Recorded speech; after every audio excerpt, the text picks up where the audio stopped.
আসসালামু আলাইকুম। আজকে আমি আপনাদের দেখাবো গোল পাইপিং তৈরি করে তার ভিতরে পুঁতি বসিয়ে কিভাবে খুব সুন্দর করে ডিজাইন তৈরি করা যায়। এই ডিজাইন যে কোনো হাতার নিচে প্লাস সালোয়ারের নিচে, জামার নিচে যে কোনো জায়গায় বসানো যায়। তো আমি দেখিয়ে দিচ্ছি কিভাবে তৈরি করতে হয় ডিজাইনটি। 3টা পুঁতির জন্য 3 ইঞ্চি পাইপিং কেটে নিয়ে 3টা পুঁতি ঢুকিয়ে নিয়ে তারপর একটা করে পুঁতি বসিয়ে এইভাবে ধরে সেলাই করে নেবেন।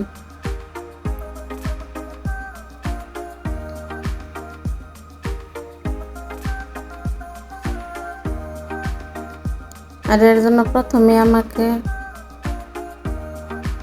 কাপড়ে পেস্টিং লাগিয়ে আয়রন করে নিতে হবে।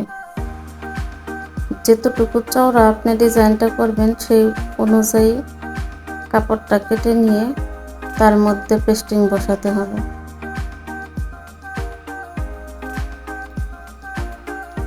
সবগুলো ডিজাইন আমি করে নিয়েছি, এইভাবে পেস্টিংয়ে বসিয়েও নিয়েছি। জাস্ট আপনাদের দেখানোর জন্য একটাই আমি কমপ্লিটভাবে কিভাবে করতে হয় তা আমি দেখিয়ে দিচ্ছি আপনাদের সুবিধার্থে। প্রত্যেকটা পাইপিং পুঁতির ডিজাইনটা একটা করে ট্রায়াঙ্গেলের পাশাপাশি বসিয়ে সেলাই করে নিতে হবে। এইভাবে আমি করে নিয়েছি, একদম কাছাকাছি বসিয়ে নিতে হবে। তো পুরাটা ডিজাইন আমার করা শেষ। এখন ট্রাউজারের নিচে অথবা হাতার নিচে যেখানে আমরা বসাই তার মধ্যে বসিয়ে নিতে হবে উল্টো দিক থেকে।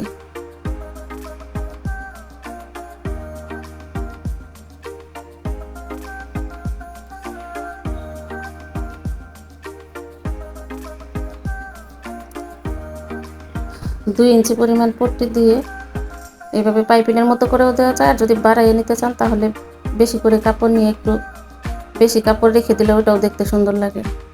তো আমি পাইপিংয়ের মতো করে সেলাই করে নিয়েছি।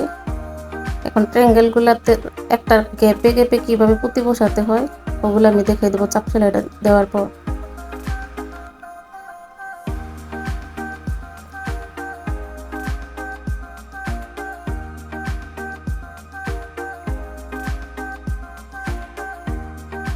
এইভাবে ধরে 4 কোণা ভাবে বসিয়ে সুই সুতা দিয়ে সুন্দর করে টেনে বসিয়ে আটকে নিতে হবে।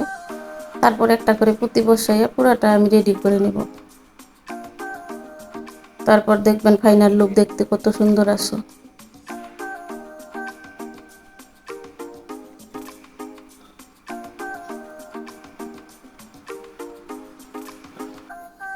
তো পুরোটা ডিজাইন আমার করা শেষ।